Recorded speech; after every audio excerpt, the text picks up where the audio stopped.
La Marquesa Magazine está aquí con María José Avellán, que ha venido desde Sudán, y tenemos también a Daniel Peris, abogado valenciano, que nos van a contar la labor que está haciendo María José. Cuéntanos, María José, ¿eres valenciana? Sí, soy de aquí de Valencia. Muy bien, Daniel, cuando quieras. La pregunta básica es, ¿qué haces en Sudán? Bien, yo soy catequista del Camino Neocatecumenal en Sudán. Estoy ahí desde hace 9 años con un chico laico también italiano y un sacerdote polaco dominico. Y llevamos la pastoral de evangelización del Camino Neocatecumenal en Sudán, especialmente en Jartum. Tengo entendido que Sudán es un país muy musulmán. ¿Puedes describirnoslo? Sí, Sudán es un país musulmán, el 97% de la población es musulmana, está la ley Sharia como ley del país. Lo que pasa es que tiene una minoría de población cristiana que son básicamente originarios de Egipto, de Siria o de Grecia, que llevan varias generaciones viviendo allí. Hay muchos coptos ortodoxos y hay también cristianos que son de zonas del país que son más africanas, que son la población nuba, y algunos inmigrantes, pues hay filipinos, hay subsudaneses, entonces hay pues, un 3 o 4% de población cristiana. ¿Cómo es la vida ordinaria de un sudanés?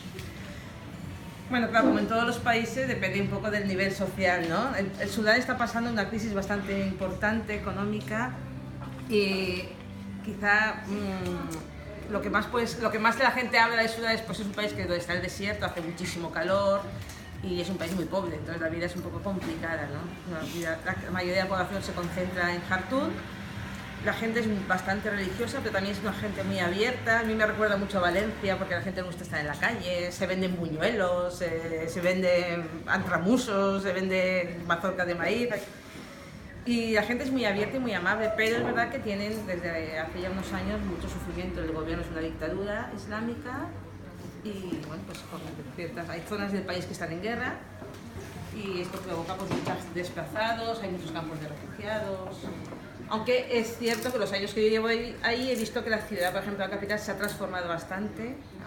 Hay mucho más comercio, hay más industria. Ahora hay muchísimos sirios con dinero que han ido allí, han sido acogidos allí, han invertido en nuevos negocios.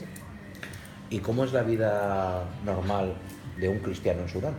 Pues mira, los cristianos, tenemos los coptos, que son personas que están más integrados en la sociedad porque llevan varias generaciones, tienen un nivel social más o menos bastante medio, algunos medio alto, pero los católicos, la mayoría son del segmento de la población más pobre, ¿no? Muchos son de tribus africanas, es una fe que tiene bastante joven porque la evangelización tiene ahí 150 años o así. La iglesia de Jartum, la iglesia de Sudán, es una iglesia con muchas dificultades.